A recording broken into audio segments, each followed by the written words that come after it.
Hello, everyone, and welcome back to A Moment of Focus, your go-to compliance podcast where we'll continue to bring you the latest and greatest compliance updates and available resources. I'm your host, Caleb Diaz. Now let's talk compliance. So this week, we have a special guest, someone who I have had the privilege of working with on a recent webinar co-hosted with SS&C Advent. And that person is Thomas DeMeo of PKF O'Connor Davies.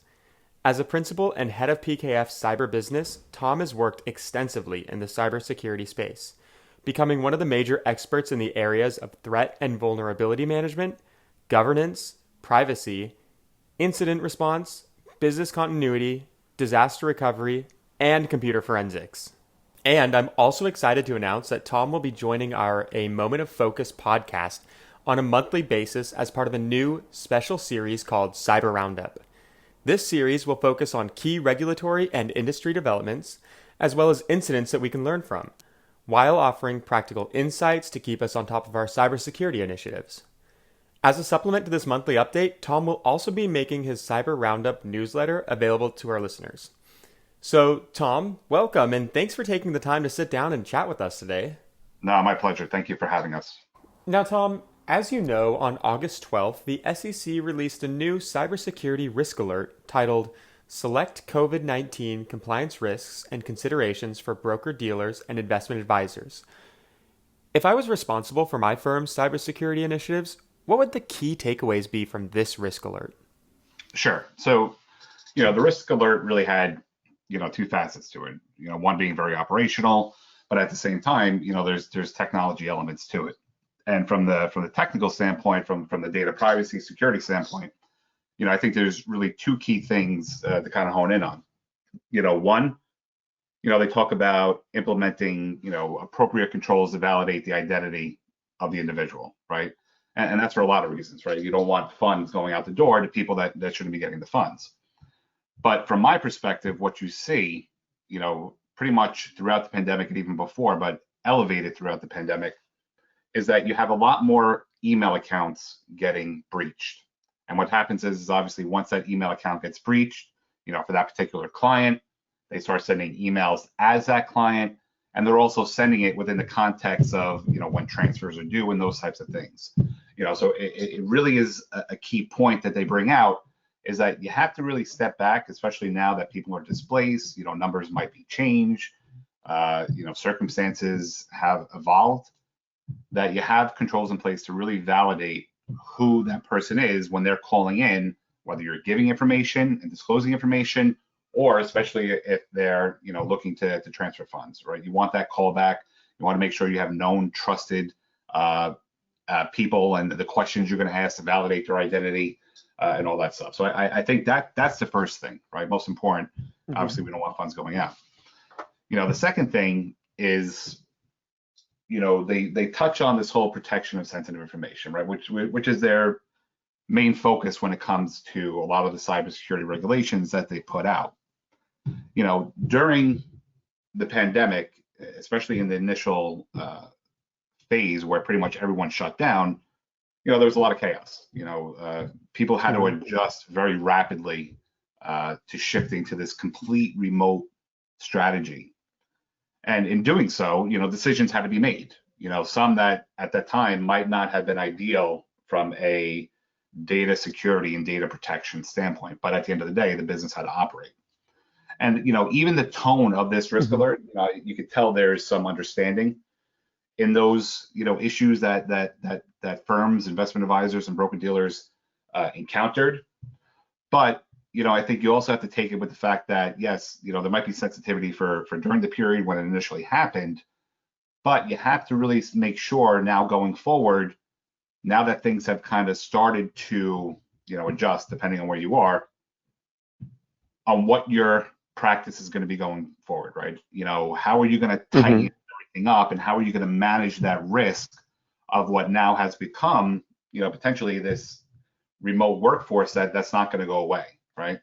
And I think that's really focusing on, data loss, making sure that you've really accounted for, especially depending on how, individuals are accessing, potentially sensitive data, can they move that data out, especially if they're using their own personal devices? or if they're printing at home, and they make reference to these specific scenarios.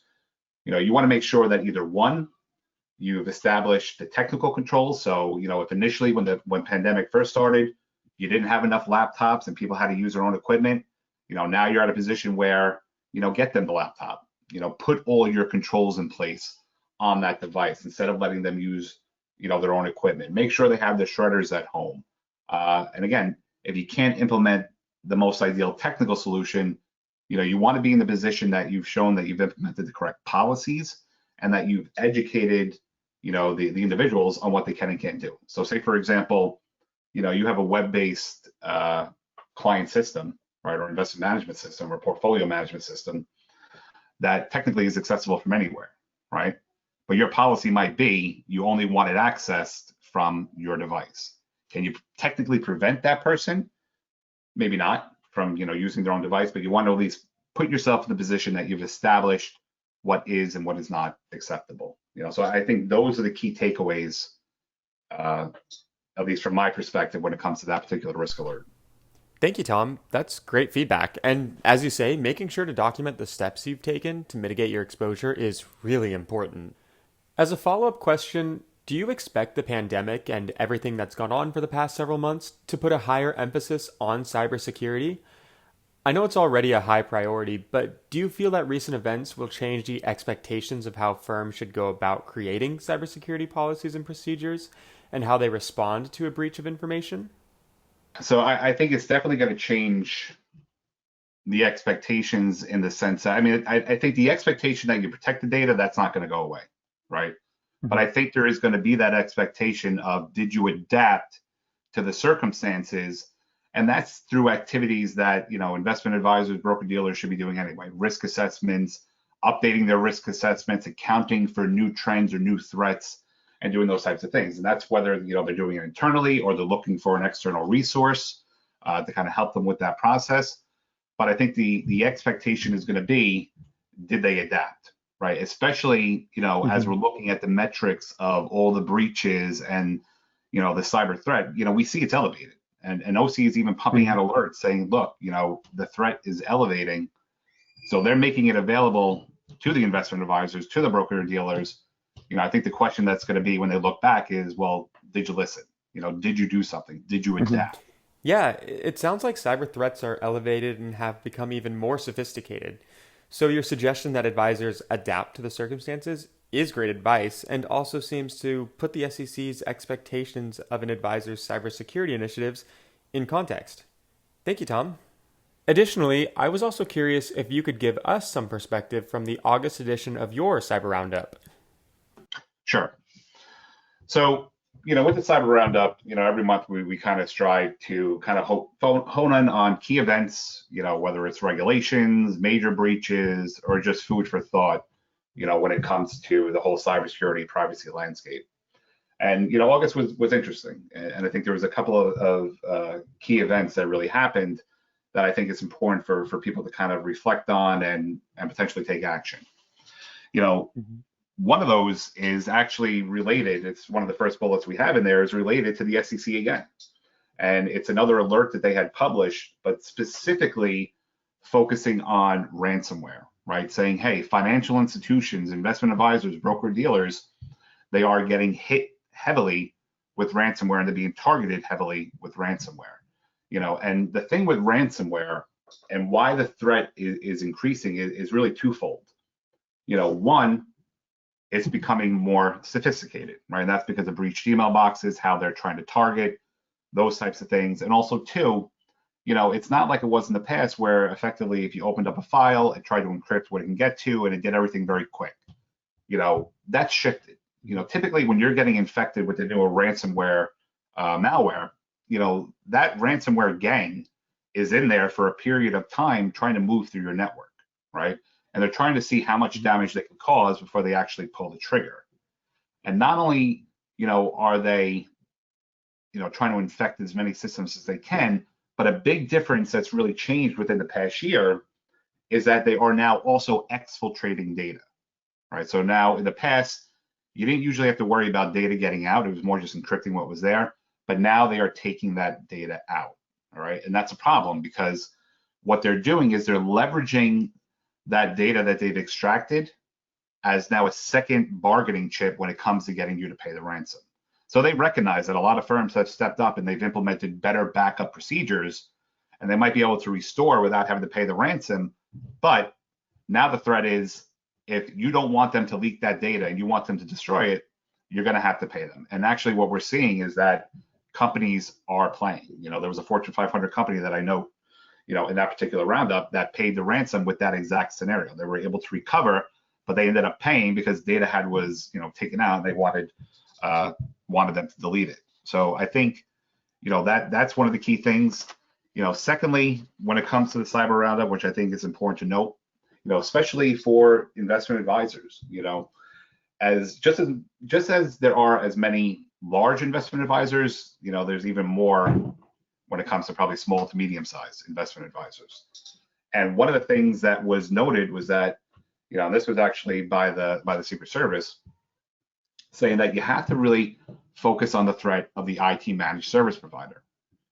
So these are the IT companies that you might work with your particular investment advisor to help manage your network. You're not big enough to have a full-time resource and a full-time team, so you leverage the economies of scale of a managed service provider. But what we're seeing is that, those managed service providers are becoming the entry point into their clients.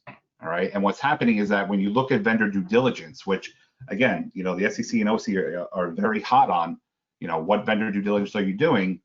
When we're assessing some of our clients, we find that the IT managed service provider is often not assessed. The motive of bringing them in was a lot of times, financially driven, as opposed to sitting there and putting them through the rigmarole of due diligence questionnaires and all those types of things. So if you are using an IT managed service provider, my recommendation is to you, don't forget that they are a very high risk point, right? They have full access to your environment. You want to make sure that you're vetting them appropriately and that they don't become the weak link in the chain. And then lastly, something that was very interesting, I talk about this whole issue of really business identity theft.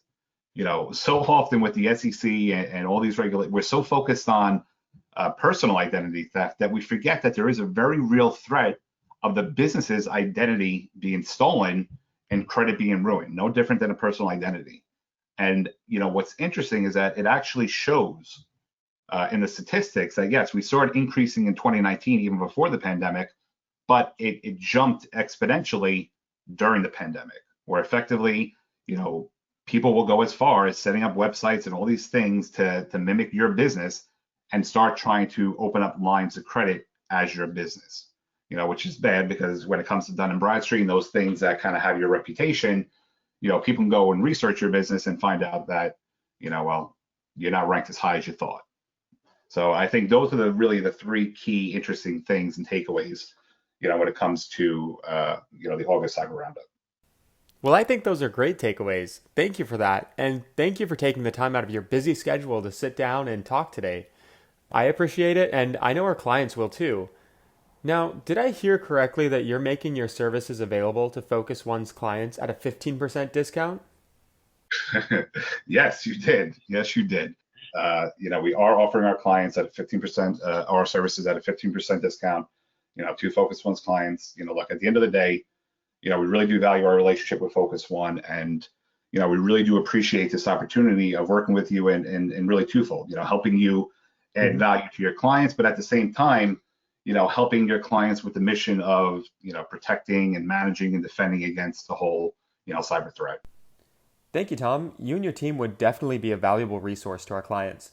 We also really appreciate you being available to our clients when they have a cyber-related question or any issue they need to talk through. I enjoyed our discussion today, so thanks for taking time from your busy schedule to be with us. All right, in the event anyone missed the SEC's Cybersecurity Risk Alert, we'll provide a link to it and also to Tom's August edition of Cyber Roundup. That's all for today's episode of A Moment of Focus. Make sure to like and subscribe to us on YouTube, follow us on LinkedIn, and check out our blog where we'll post all of our newest podcasts and supplements. Have a great rest of your week and stay compliant.